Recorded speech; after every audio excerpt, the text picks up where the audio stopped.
structure. So this is all about the picture of the smooth muscle. So coming to the third example, that is the second example of the striated muscle, it is cardiac muscle.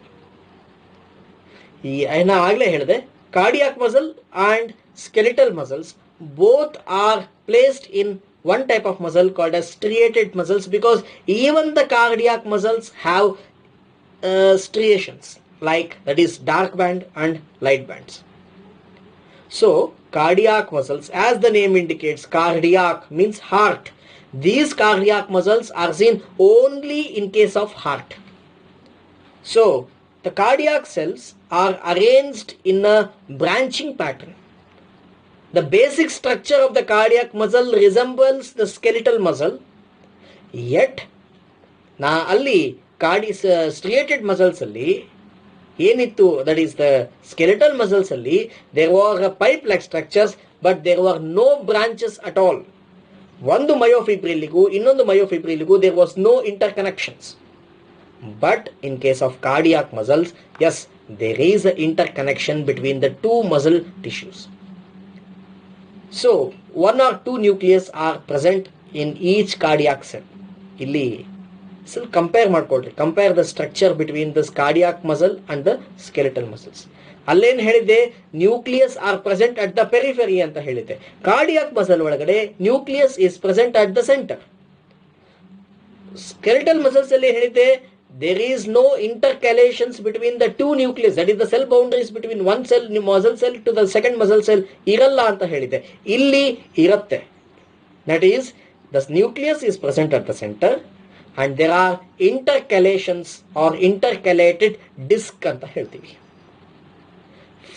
Third point, fourth point, ಅಲ್ಲಿ it was unbranched, ಇಲ್ಲಿ it is branched. So there is a branches between one myofibril to the second myofibril. Cardiac muscle here is involuntary in function. Skeletal muscles was voluntary in function. So cardiac muscle is involuntary. ಅಕಸ್ಮಾತ್ cardiac, ನಾ ಆಗಲೇ ಹೇಳಿದ್ನಲ್ಲ example, ನನಗೆ ಯಾಕೋ ಬೇಸರ ಆಗ್ಯದ, ಒಂದು ಅರ್ಧ ಗಂಟೆ ಸ್ಟಾಪ್ ಮಾಡಪ್ಪ ನಿನ್ನ ಕೆಲಸ ಹಾರ್ಟು ಅಂತ ಹೇಳಿದ್ರೆ ಹಾರ್ಟ್ ಸ್ಟಾಪ್ ಆಗತ್ತಾ ಪಂಪ್ ಮಾಡೋದು? No, it cannot, it is highly impossible. ಅದು ಪಂಪ್ ಮಾಡೋಕ್ಕೆ ಸ್ಟಾಪ್ ಮಾಡ್ತು ಅಂತಂದರೆ ನಾವು ಕೃಷ್ಣಾರ್ಪಣ ಆಗ್ತೀವಿ. So that's what happens. So cardiac muscle is highly involuntary in function and the speed of contraction is not as fast as the skeletal muscles. ಮುಳ್ಳು ಚುಚ್ಚಿದ ತಕ್ಷಣ sudden ಆಗಿ ಯಾವ ರೀತಿ ನಾವು ವಾಪಸ್ ಸ್ಟಿಮ್ಯುಲಸ್ಗೆ ರೆಸ್ಪಾನ್ಸ್ ಕೊಟ್ಕೋತೀವಿ ಮಸಲ್ ಟಿಶ್ಯೂ, ಅಷ್ಟು ಫಾಸ್ಟ್ ಆಗಿ there is no contraction and relaxation of the muscles in case of cardiac muscle. yet it is faster than the smooth muscle. Smooth muscle response contraction relaxation ಗಿಂತಲೂ ಕೂಡ fast ಇದೆ, skeletal muscles contraction relaxation ಗಿಂತಲೂ ಕಡಿಮೆ ಇದೆ. ಆದರೆ ಇಲ್ಲಿ fast ಇಲ್ಲದೆ ಇರಬಹುದು, ಆದರೆ there is a rhythmic contraction and relaxation of the cardiac muscle. That is thing. ಆ ಪಾಯಿಂಟ್ ನಾನು ಆ್ಯಡ್ ಮಾಡಿಲ್ಲ, ಬಟ್ ರಿಮೆಂಬರ್, ನಾ ಹೇಳಬೇಕಾದಾಗ ಕೇಳ್ರಿ. ಅದಕ್ಕೋಸ್ಕರ ಇರತಕ್ಕಂಥ ಪಾಯಿಂಟ್ಸನ್ನು ಓದ್ಕೊಂಡು ಹೋಗಬಾರ್ದು ಅನ್ನೋದಕ್ಕೋಸ್ಕರ ಕೆಲವೊಂದು ಪಾಯಿಂಟ್ಸ್ನ ಎಕ್ಸ್ಪ್ಲೇನ್ ಮಾಡ್ತಾ ಇದ್ದೀನಿ. In case of skeletal muscles, there is a fast, sudden contraction and relaxation of muscles. In smooth muscles, there is slow contraction and relaxation of muscles. Cardiac muscles is in between skeletal and smooth muscles, but the contraction and relaxation of the cardiac muscle is in the rhythmic fashion. Hence, the heart beats in the rhythm. The lub, dub, stop, lub, dub, stop, in this way. So the rhythmic contraction and relaxation of the cardiac muscle helps in the rhythmic heartbeat of a organism. And last point, very interesting, very important point, they never undergo fatigue. They'll never undergo fatigue. ನಾಗಲೇ ಹೇಳಿದೆ, ಫ್ಯಾಟಿಗ್ ಅಂತಂದ್ರೆ losing it's vigour ಅಥವಾ losing it's energy ಅಂತ ಅರ್ಥ. ಅಕಸ್ಮಾತ್ heart beat ಏನಾದರೂ ಕೂಡ ಹೆಂಗೆ exercise ಮಾಡ್ಕೊಂಬಂದ್ಮೇಲೆ ಸುಸ್ತಾಗ್ತೀವೋ, heart muscles ಏನಾದರೂ ಸುಸ್ತಾಗಿ ಒಂದು ಅರ್ಧ ಗಂಟೆ ಕೆಲಸ ಮಾಡೋಕ್ಕೆ ಸ್ಟಾಪ್ ಮಾಡಿಬಿಟ್ರೆ ಮನುಷ್ಯನ್ ಹೋಲ್ ಸಿಸ್ಟಮೇ ಸ್ಟಾಪ್ ಆದಂಗೆ, ಮನುಷ್ಯನು Govinda. So there is no option of fatigue in cardiac muscle. And ಇನ್ನೊಂದು ಇಂಟ್ರೆಸ್ಟಿಂಗ್ ಥಿಂಗ್, ಅಲ್ಲಿ ಸ್ಕೆಲಿಟಲ್ ಮಸಲ್ಸ್ ಅಲ್ಲಿ ಬ್ರಾಂಚಸ್ ಇಲ್ಲ, ಇಲ್ಲಿ ಬ್ರಾಂಚಸ್ ಯಾಕಿದಾವೆ ಅಂತ ಕ್ವಶನ್ ಕೇಳಿದಾಗ ಇಂಟ್ರೆಸ್ಟಿಂಗ್ ಥಿಂಗ್ ನೋಡ್ರಿ. See how muscle tissue how it is beautifully evolved ಅನ್ನೋದು ನೋಡ್ಕೊಳ್ಳಿ.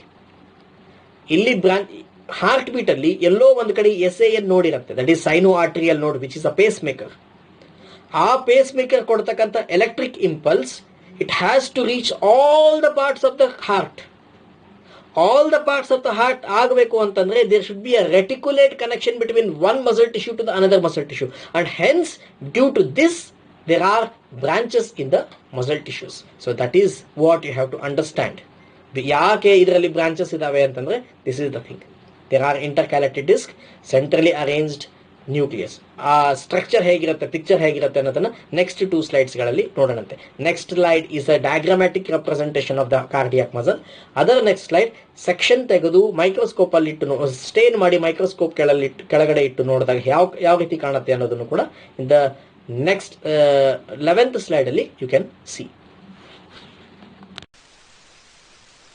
Yes, see to this picture. You can see the blue colored lines which are the intercalated disc. Nucleus nodri, they are present at the center. Also there are striations like in case of skeletal muscle, and the distance between or the cell between the 2 intercalated discs are nothing but the myocytes.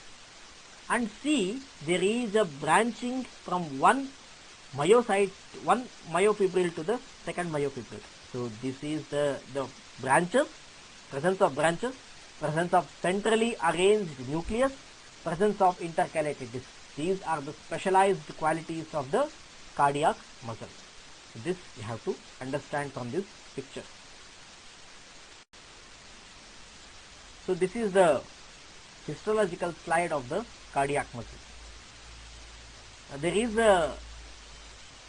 There are presence of intercalated discs that you can see, small dark colored lines, and you can also see the branches, and you can see the centrally arranged nucleus which are darkly stained with hematoxylin, darkly stained intercalated disc which is of hematoxylin, and some light pink colored sections which are of the eosin.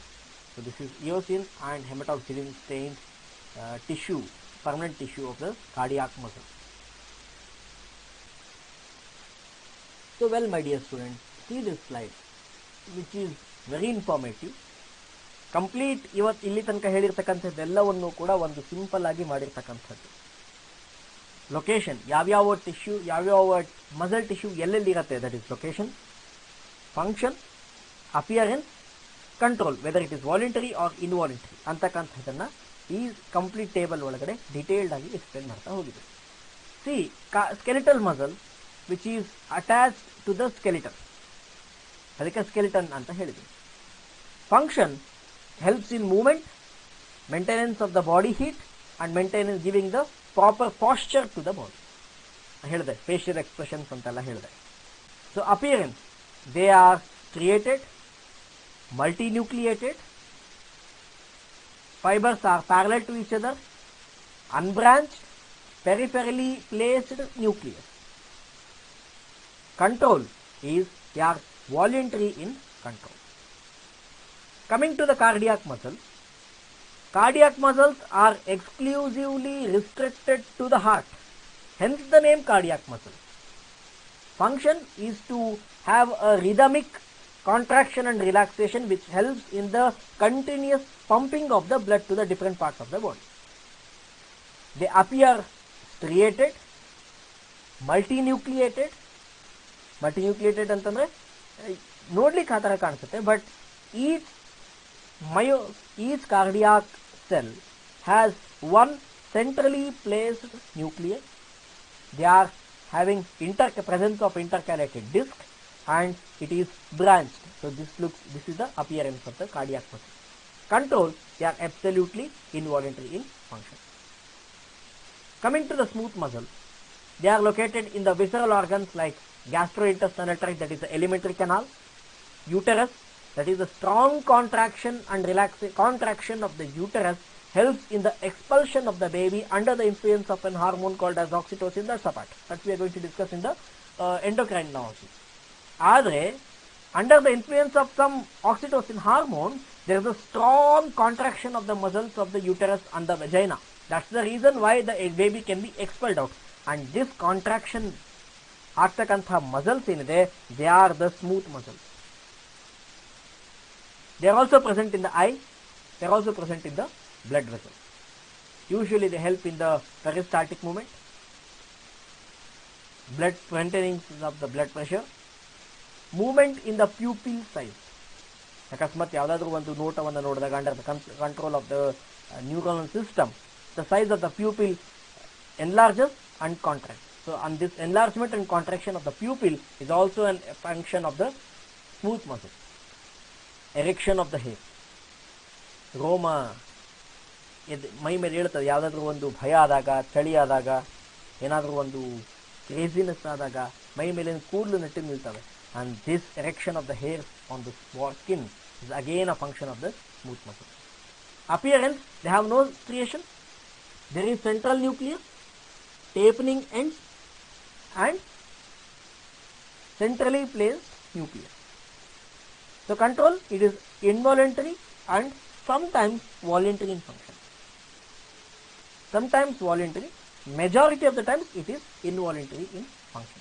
So this is all about the complete synopsis of the three different types of muscle tissues that we have discussed till now.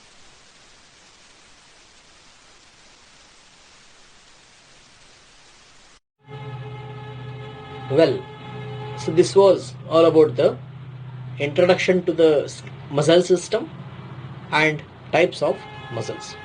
In the next class, I am going to discuss about the ultrastructure of the skeletal muscles, and there is one major theory called as sliding filament theory.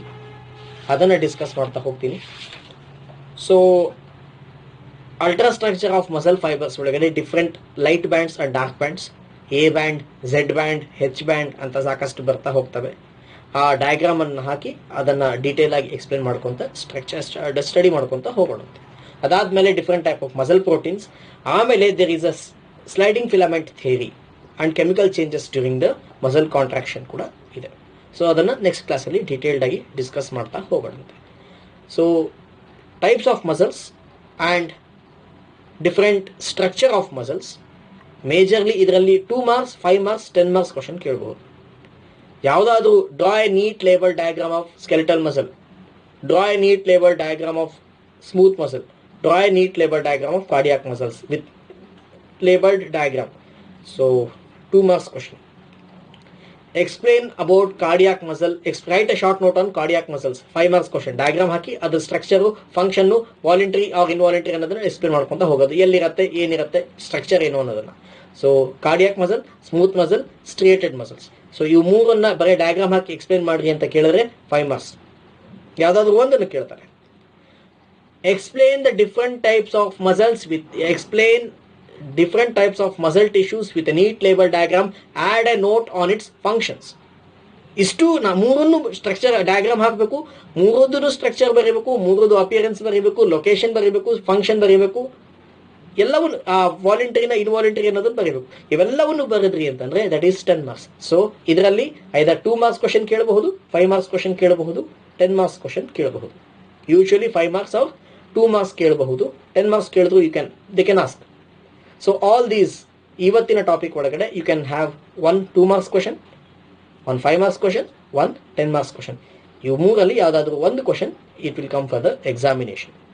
So this is all about the different types of skeletal muscles, different types of muscle tissues.